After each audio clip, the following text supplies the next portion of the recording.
conversations, and that's going to lead to laziness in the workforce, which is a negative problem. Or checking your social media while you're at work. Well, some companies have Facebook. Some companies have policies. They block Wi-Fi in buildings. They have Facebook policies where if you agree to work at this company, you can't post any work-related issues, and you have to give your Facebook to the HR person.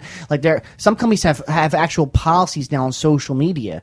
But my biggest issue with social media is it prevents people from having real-life conversations. Well, you're making the point that this person made in the I can't see they're behind me in the chat box. Kids are also socially awkward anymore because they do use some type of technology all the time, especially social media. They don't know how to hold conversations. And that makes the point. Many people sit in when we were younger, and we all grew up, well, other than Harry, who's significantly younger than us. We grew up on the same street. Like that excited about we called each other or knocked on the door and said, let's play football, let's play basketball. That's how we communicated as kids. We didn't sit inside and post things online. We didn't. Let me give you a teacher question. Okay. You give a report. Okay, you're teaching social studies. You give a report on World War II. In my generation, we would have to go to the encyclopedia or history books to physically find it. Now, you could just go on Wikipedia, and if someone says Battle of the Bulge, you can type in Battle of the Bulge and get all the information. There's no thought processes in even looking. You just type something in, and it pops right up. But the access to information... But that creates laziness. But you were saying earlier, the access to information is a good thing. So having that access to information... How many times have you sat there and watched a movie and said, oh, is that person still alive? And you looked up to see or if they were alive. You looked up to see how tall an actor was or what other movies they were in. Sure. I mean, that information is at your fingertips. That's not inherently a bad thing. That's a good thing. How tall actors are? But I think, I do too. My biggest concern, if we're going to get serious for a second, is it begets a lazy society. I understand, but instead of going down looking through the card catalog and the Dewey Decimal System to try and find this information, Americans were lazy for a long time. The Dewey Decimal System is a phenomenal system. In addition to it. So my point is that I don't know that it's necessarily lazy, but when it spirals out of control, What's and a DSI? And you can't control it. DSI is Nintendo handheld thing. We have some other chats up on the board. My boyfriend is literally obsessed with his phone. He cannot put his phone down. He updates his status about every little thing. If his phone dies, his day is ruined. And how many people are like that? And that is sad. I mean, really, does everyone need to know what you're doing at every point of the day? That's part of the problem, is that we become the society, as you were just saying. But it's not looking up information, doing research. It's connecting with other people and telling them that your feet are cold or that you had tacos for dinner. I just clipped my toenail. Danny, you want to read the next one? That's from my wife, actually. It is from Miss Dominello. Our 3-year-old son can work cell phones. Is it Miss or is it Ms? I don't have a 3-year-old son. It's Mrs. Our 3-year-old, I wanted to add words. It's a daughter, though. Our 3-year-old daughter can work cell phone, iPads, computers, DSIs, etc. It's insane. I agree with my husband. We were never inside when we were kids. We rarely played video games. I never wanted to come in. I always wanted to stay out and hang out with my friends, not chat with them on the computer. We played video games a heck of a lot. Do you remember? But it was at night. It was at night. It was at night. We played sports games because we weren't allowed in the house during the day. But we didn't sit in there. It wasn't our whole life. Our parents would kick us out. Like, oh, it's Saturday during the day. Goodbye. See you at 6. Little tight. So somebody else texted in and said, "So what is said about people who think it's evil or stupid?" But the internet. What is that? Well, finish this text. No, it just says who it was from. Oh. What does that mean? And they said great show. Like the internet being evil or stupid. The fact that people use a lot of people. Well, you can abuse anything. So you can abuse anything. You can abuse food. You can abuse alcohol. You can abuse medicinal marijuana. Which is another. No, you can't. No, you can't. The dependence part when it overtakes your life. When you you feel you have this obsession and the compulsion to go check your status. And that's when it becomes problematic. When you're neglecting things you should be doing. Like your kids are running around, doing things. Like if there's a fire, you need to put it out. When you check your Facebook, do you check for someone specifically, or you just look at what people are saying? I just literally scroll through the first things that pop up. And do you care? Like if someone posts something, do you really care? Do you actually turn to your girlfriend and go, Bob bought a nice pair of shoes? On occasion, if it's funny, maybe I'll give it like a good I'll reread it so I don't just skim through real fast. But overall, I don't care. Yeah. It doesn't make a difference in my life. It's like Howard Stern. Remember in his movie Private Parts? It's like most of the listeners that like him listen about 15 to 20 minutes. The people that hate him listen to 45 minutes. Yeah. Why? Because I want to see what he wants to say. I'll scroll in there. I'll scroll down like, look at what this idiot wrote. And it's probably the more stupid. Like when I check in at, I'll give you an example. I'll check in. Because I find it. I'll tell you where I check in. I'll check in at Noble Training because I want to promote it, and I'll check in at local restaurants that aren't chains. I'm not going to check in at Olive Garden. Everyone knows there's an Olive Garden. But if I'm at a local restaurant, I'll check in there because maybe someone will then go there. I try not to check in anywhere. I don't need anybody knowing that I'm not in the house, which is another big issue with the whole crime thing. I've heard about that. Like you go away on vacation, don't say I'm going away for 2 weeks. Well, that's what I told my wife. I think told my sister to not, because my sister posts everything on Facebook. For example, the one time I went to the emergency room. And my sister posted a picture. Now, I didn't let anyone know. Jason, you were one person who saw the picture on Facebook and wondered what was wrong with me because she posted a picture of me. Because I care. Right, I understand. But it wasn't that important for me to get on the horn and call everybody and let them know. Well, you were a little bit busy. I just wanted to find out. But my sister posted that, and the people were mad at me because I didn't call them and tell them. Like my siblings were mad at me because I didn't call them and tell them that I went to the ER to just get checked out. That's part of the problem. Is like, when did you go to the ER? My chest, I felt like my heart was beating really fast. I was just trying to rob the house and get your big TV. I just knew you were at home. I was Denny, let's go get that TV. That is part of the problem is that your air people conditioner will be gone this time. Post everything on Facebook. You know that I had to tell my sister, or my wife told my sister. I think she mentioned it to me to not tell people that we were away last week when we went to Disney because I don't need people coming. Not that they are going to come, but people don't need to know that I'm away. Yeah. For my wife waited till we got home and then posted the pictures from the Disney trip. Not saying, "Oh, we're not home. We're in Florida." Well, if you posted it, I would have liked it. Well, my wife posted it when we got back. Okay. I liked all 103 pictures individually. My point was that with the social media though, some people put all of their information up there as if someone else cares. But the truth is, from a social site perspective, most people don't pay that much attention to the things you are. Well, explain to me. Okay, I get Facebook. You could see pictures and all that other stuff, and I get the other place where you could just post Instagram. I kind of get that. Explain to me Twitter. I'll give you an example. Matt Barnes is a professional NBA basketball player. He gets ejected from a game, okay, in the third quarter.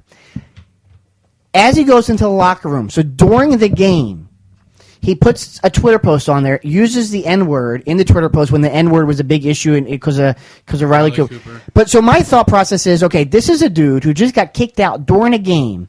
You're then going to do a tweet, which is like 100 characters or whatever it is, during a game, and then use a word that you know is going to get attention. What possesses anyone to put something Twitter, on Twitter? What is Twitter? You just said the word. Twitter is famous because of athletes and actors and comedians. Jay, you just said the word attention. So it's purpose. Yes. It makes people feel them in the limelight. It's like when celebrities, when they're not really doing so hot in terms of movie, they come on. All right, so I get LinkedIn. I'm on LinkedIn. That's a business thing, and that's a good thing because you can connect with potential clients and other individuals in the industry. I get that. Facebook. I got my friends from school. I found Curtis Baker. I find people. I'm friendly with them. Finding men on Facebook. I get Instagram. Right. So Instagram, you're posting pictures, but now Twitter is basically just an attention grab. I would say they're all attention. I think Twitter every single one of them had the same underline. It's like, here, come follow Bill Burr. Come follow Twitter, Kate Upton. It's like, I don't care about Kate Upton. Your brother. I'm not to bring your brother up, but he did a really great thing, and he could write about it on Facebook. Twitter, you get like 100 characters. You can still do the same thing. You can do pictures on Twitter Twitter now, Facebook, too. You get 1,000. Yeah, well, how can you do that on Twitter? Jay, we were talking about him earlier. So I remember Kevin Hart, I think, has like 10 million followers. Me? I'm one. Well, when he posts something, all of his fan base sees that. It keeps people thinking about it. But he's advertising himself. Yeah, okay, exactly. Think about marketing. Think about advertising. They want you to think about those silly commercials that have nothing to do with the product. When someone on Twitter, themselves. I had eggs for, why? Because they're getting attention. Because people the name popping up. No, why they have eggs? There's other things to have. I don't know why they eat eggs. I can't answer that. They like eggs. Did you ever see the Jeselnik offensive? The who? The Jeselnik offensive. It's on Comedy Central. I don't know if I get that channel. Anthony Jeselnik. It's Comedy Central. Okay. Every show. I get Fox News. Every show he has, he'll have like two comedians on, and they're like do a panel, and at the end of them, it's defend your tweet, and it's always like the most ridiculous tweet, and they defend it, and it's like always ridiculous, but they all have 1,000 plus likes. Well, as Nick said, it's attention. Adam Sandler posted a picture of his dog on Thanksgiving, and I only How do you know that? Because he's He on loves my Adam Sandler. He loves Adam Sandler. Because I'm an Adam Sandler fan. Last People fight. episode. Anyway, Do you think Adam he Sandler's had funnier than Bill Murray? He had 100,000 people comment on it. On his dog? On a picture of his dog eating too much at Thanksgiving. He doesn't care what those people think. So I have another question for Do you. you think he reads it? Wait, No, he I have a doesn't. question for you. As a as a psychologist, do you think the people that are commenting, like I don't comment on anything. I follow Kevin Hart, but I don't comment on his stuff. He doesn't know me. But do you think the people that comment on these athletes or celebrities, do you think they feel like, well, I know them? Like, oh, well, yeah. Some of them probably I know, do, but I know they feel Adam Sandler. important. I talked about And his dog. according to research, they feel better that they've connected. Even though the person hasn't connected back with them, they feel connected to this person. Do you know that I went to school with Kevin Hart? You went to school with Kevin Hart. I do know But if that, I saw because I went Kevin to the Hart, same school. if I saw Kevin Hart on the street and I went up to him, he wouldn't give two poops about me, and rightfully so. If you saw, hey Adam, I like a picture of your dog, he might have a security guard come beat us up. Like, do they look at the opposite side and realize that the celebrities, they don't care? We have some Mickey Mantle doesn't care posts up anything here about you. ADHD and ADD. That's a lead-in for something later. I think. It is a lead-in, but I do agree with Jennifer Lynn. ADHD is not a result of technology. ADHD is because your kid is sitting at home and he has a lot of goddamn calories to burn off. That's not nice. That's It not is. true. It is. Get your kid outside. Now, What's your background? What's your background? My background is I had ADHD. By who? You were diagnosed by a doctor? No, it's because I had a short attention span and I needed to be active. And know what? Now I got rid of it. I went Smoking outside. pot? No, I went outside and I played sports. What sports did you play? I played basketball. I played Jay, baseball. would you stop? I played flag football. Now, So you have to play all those sports? I do have you to. can play whatever you want. I do have to wind down here, but I want to just highlight this because I did tell people that I would highlight this. The tips to cut back on social media. And Jason, you were on the right track when you were saying how long could you go? Can you? And also when you Do said you want to do a thing? You want to do a? Also, Do you want to do a bet? yeah, How much? we could, but we'll do that off the air. The though. Seinfeld episode was $10. But Are you allowed to do that part of it too? I wouldn't last a day. Okay. all right. one thing that I do want to say is that what you do with Ethan, your son, and limiting What's this? limiting his use of the Wii, Yeah. limiting yourself is one way you can curb this. There was a mother who has 3 teenagers. She said when she started seeing them communicating by talking to each other on text at their house when they were sitting across the living room from each other, she actually put them on a digital detox for 6 months where they didn't use any social media. And all 3 of them said at first it was a little difficult, especially with schoolwork, but they got to the point where it was okay and they actually liked not having that. So disconnecting, unplugging, and removing yourself. Unless it's part of your job, don't use social media at work. Don't put the chat function on Facebook so you're not interrupted when you're trying to do things. Close all the other windows out when you're going online to do like schoolwork or work. Don't have other things open that interfere with that work and stop you from this. So these are some tips to cut back. Another thing you can do is what I would suggest. We could even do it here because I see Jason's on his phone right now. Dennis was on his phone. Phone stacking. You go out to dinner with a group of people, stack your phones, and don't touch them during dinner. That will force you to communicate.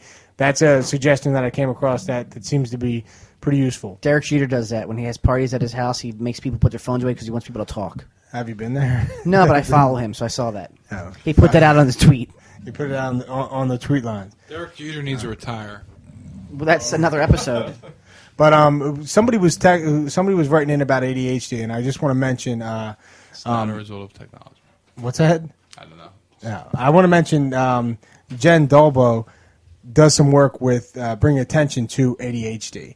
And ADHD, I know Dennis may disagree, but it is a pervasive issue similar to social media addiction where people have problems. I mean, kids are having these issues. Part of it may be related to technology. You think about it, kids' minds are always on the go. They don't slow down. Like when we would play sports and we would sit around and talk and just joke when we were kids. A lot of kids don't do that these days, and their minds are always on the go. So you turn around and say, "Oh, well, it's no surprise that they can't slow down." She does a lot of work with bringing awareness to ADHD. As a matter of fact, she was contacted by the Dr. Phil show to be a guest on his show, and she's going to call in and just discuss it briefly with us for a few minutes. And there she is. Hey, Jen, you're live on Dr. Dime Radio. Hi, how are you? Good, Jen. How are you?